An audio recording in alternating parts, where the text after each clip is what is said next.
pour attirer l'attention sur l'impunité grave dont jouissent les auteurs de crimes contre les journalistes à l'occasion de cette journée mondiale, Reporters sans frontières rebaptise des rues de Paris du nom de journalistes qui ont été tués. Et les rues rebaptisées, ce sont celles dans lesquelles se trouvent des ambassades de pays comme le Pakistan, le Bangladesh, le Mali, dans lesquels des journalistes ont été tués et dans lesquels les enquêtes qui devraient être menées ne le sont pas. Et le fait que les auteurs de ces actes ne soient pas recherchés, c'est comme un encouragement pour ceux qui perpètrent des crimes contre les journalistes et en faisant ça, portent atteinte aux droits de tous, au droit légitime à l'information.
La journée internationale de la fin de l'impunité des crimes commis contre les journalistes a été créée il y a 2 ans exactement par l'Assemblée générale de l'ONU, quelques semaines après l'assassinat terrible dont ont été l'objet les 2 journalistes de Radio France Internationale au Mali, à Kidal.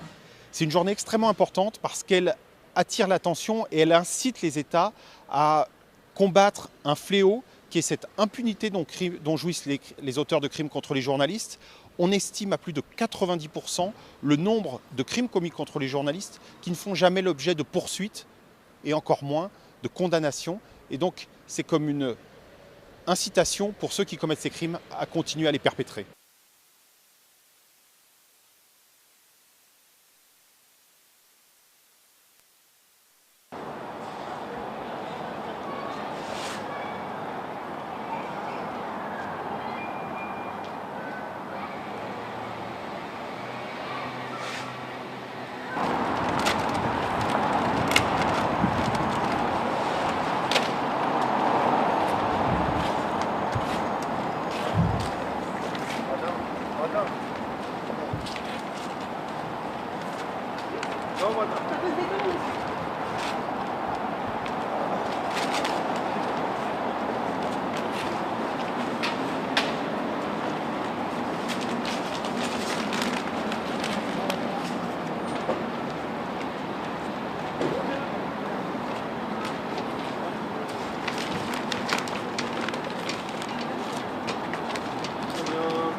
On Monday, it's the day to fight the crimes that are unpunished, and it's one of the crimes that has never been solved.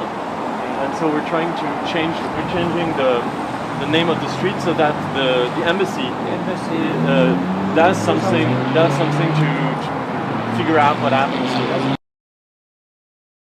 Donc nous sommes devant l'ambassade de Russie à Paris et nous venons donc de rebaptiser le boulevard Lannes rue Ahmed Nabiev du nom du journaliste Ahmed Nabiev qui a été assassiné en juillet 2013 et dont les assassins bénéficient de l'impunité la plus totale.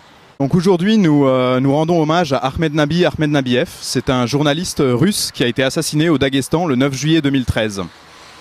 Sa mort n'était pas sans signe avant-coureur, il a fait l'objet d'une tentative d'assassinat, il figurait sur une liste noire de personnes à abattre et malgré ces signes avant-coureurs, rien n'a été fait pour le protéger. L'enquête sur sa mort a été close sans aucun élément un an plus tard, en juillet 2014. Ce n'est que sous la pression internationale que l'enquête a été réouverte et depuis, rien. Donc nous exigeons que la justice russe fasse enfin son travail, que l'enquête soit prise en charge au niveau fédéral et le président Poutine a la responsabilité au regard de la résolution, enfin des différentes résolutions des Nations Unies. Le président Poutine a la responsabilité de donner à la justice les moyens de faire son travail et de protéger les journalistes en Russie. Hi,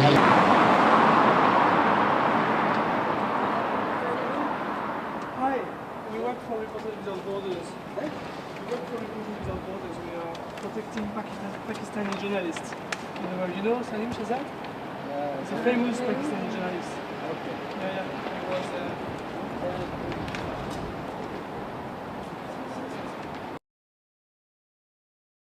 Salim Shahzad était un journaliste pakistanais qui travaillait pour plusieurs médias, une agence de presse italienne et un média en ligne basé à Hong Kong.